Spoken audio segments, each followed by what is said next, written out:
Assalamualaikum warahmatullahi wabarakatuh.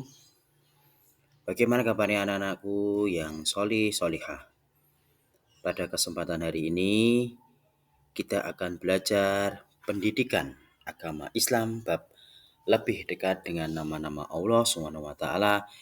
Tema keteladanan Al-Qawiyyu, Al-Qayyum, Al-Muhyi, Al-Mumit dan Al-Ba'is.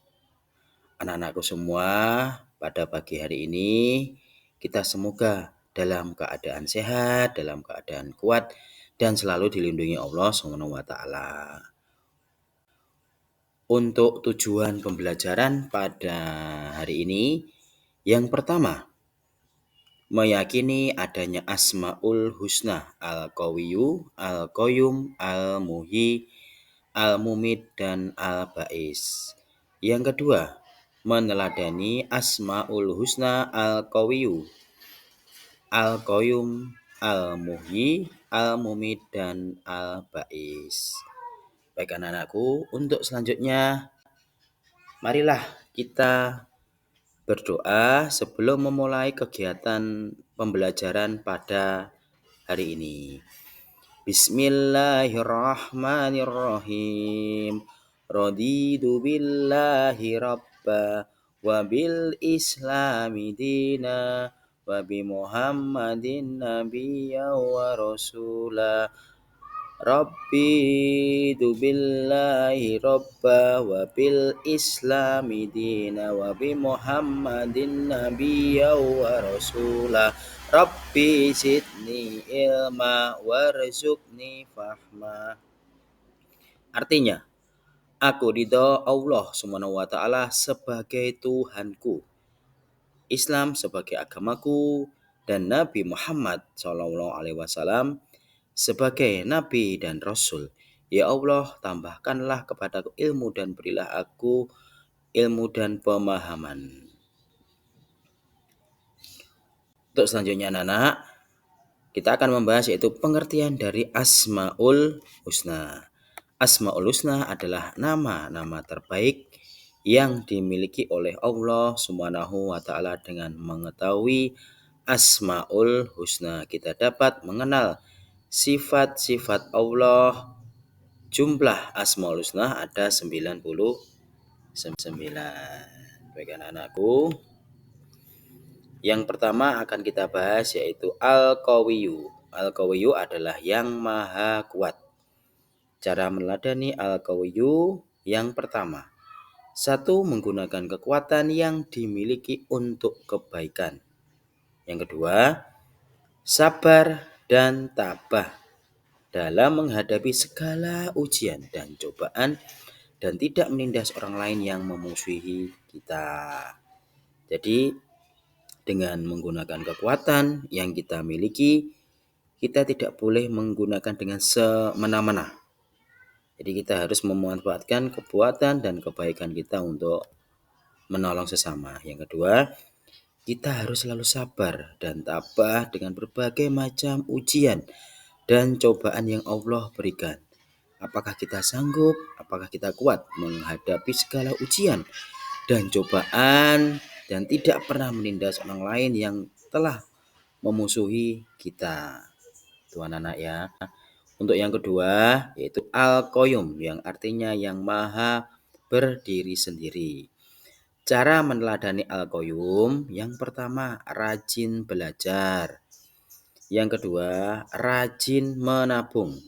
Yang ketiga merapikan tempat tidur setiap bangun tidur. Yang keempat menyiapkan pakaian dan keperluan sekolah sendiri.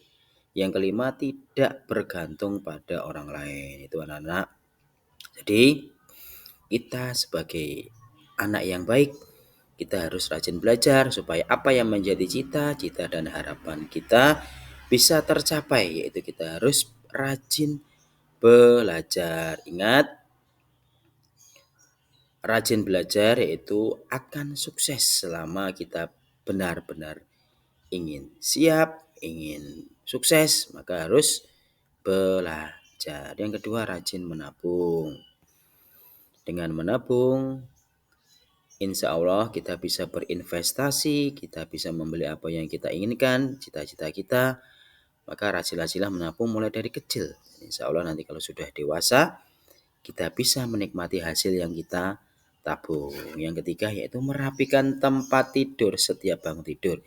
Inilah salah satu contoh anak yang disiplin, anak yang baik dalam menjalankan rutinitas baik itu di rumah. Yaitu setiap bangun tidur selalu merapikan tempat tidur. Selanjutnya menyiapkan pakaian dan keperluan sekolah sendiri. Ini luar biasa sekali anak-anak dengan mandiri, menyiapkan pakaian sendiri dan tidak bergantung pada orang lain. Itu anak-anak ya. Selanjutnya di sini ada ayat yang berhubungan dengan Al-Qayyum, yaitu surat Al-Baqarah ayat 255 atau yang istilah dikenal dengan ayat kursi. Kita baca bersama-sama. Bismillahirrahmanirrahim. Allahu la ilaha illa huwal hayyul qayyum. La ta'khuduhu sinnatu wa la na'um. Lahu ma fis samawati wa ma fil ar. Man dalladhi yasma'u indahu illa bi'idni. Ya'lamu ma baina aydihim wa ma khalfahum. Wa la yuhituna bisay'in min ilmihi illa bima syaa. Wasi'a kursiyyuhu samawati wal ar.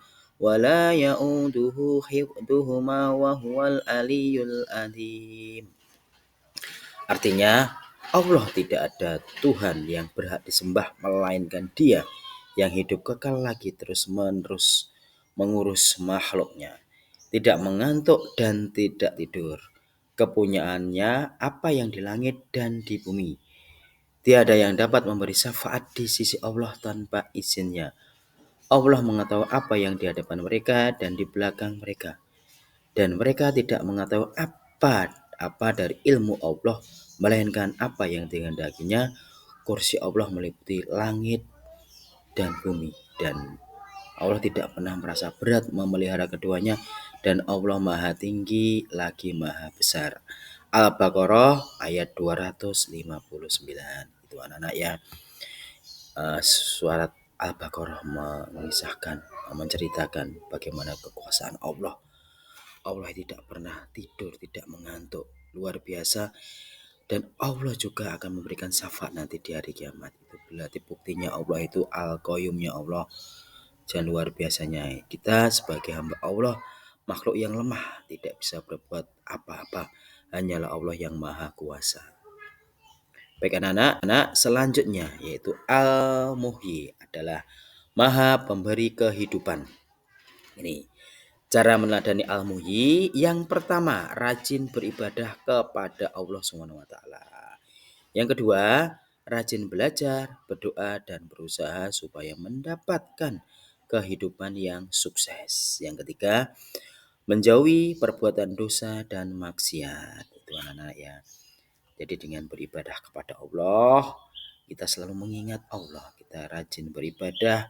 Bentuk kita meneladani Al-Muhyi Allah SWT. Yang kedua, dengan rajin belajar, berdoa. Insya Allah apa yang menjadi harapan cita kita semua, maka akan dikabulkan oleh Allah. Selamat dengan keikhlasan, dengan kekusuhan, insya Allah apa yang menjadi hajat, keinginan kita akan dikabulkan Allah Subhanahu wa taala. Yang ketiga, menjauhi perbuatan dosa dan maksiat. Sesungguhnya kemaksiatan kalau tidak kita melakukan taubat yang dengan sebenar-benarnya dan tidak menjauhinya, maka Allah tidak akan mengampuninya.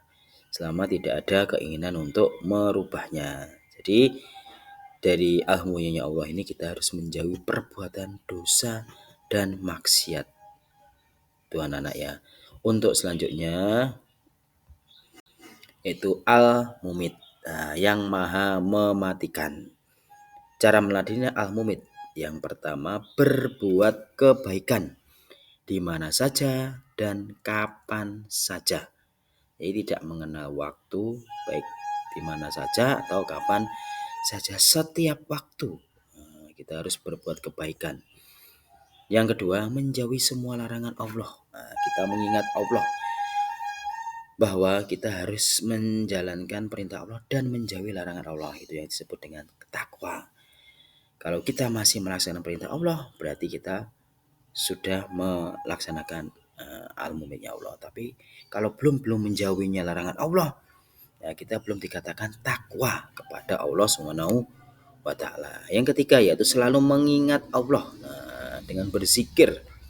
Berzikir selalu mengingat Allah, Allah yang Maha Esa, Allah yang Maha Kuasa, Allah yang menciptakan semua alam semesta ini. Yang keempat, selalu ingat bahwa kematian pasti akan datang. Jadi tidak ada manusia yang abadi. Hanya Allah lah yang kekal abadi selama-lamanya. Jadi dengan mengingat kematian, kapan kematian itu terjadi, kita harus selalu ingat. Anak-anak ya, untuk selanjutnya yaitu al-ba'is. Al-ba'is di sini adalah yang maha membangkitkan. Cara meladaninya yang pertama itu percaya bahwa pada hari kiamat semua makhluk akan dibangkitkan. Nanti semua makhluk itu pasti akan dibangkitkan. Nanti tempatnya adalah di Yaumul Mahsyar. Yaitu suatu tempat yang sangat luas, yang sangat luas sekali. Nanti manusia semuanya akan dibangkitkan di sana. Yang kedua, cepat bangkit dari keterpurukan. Nah, itu yang ketiga, memiliki semangat dalam berbagai hal. Dan keempat, tidak larut dalam kesedihan dan penyesalan. Itu anak-anak ya. Semoga dengan pembelajaran ini kita mendapat ilmu dan keberkahan dari Allah Subhanahu wa taala. Jangan tidak lupa anak-anak, kita selalu mengingat Allah, mengingat kebesaran Allah dengan mengingat Allah dan melaksanakan perintah Allah, mencari Allah, menjalankan perintah Allah dan menjauhi larangannya Allah Subhanahu wa taala. Itu anak-anak yang bisa saya sampaikan, kurang lebihnya mohon maaf. Assalamualaikum warahmatullahi wabarakatuh.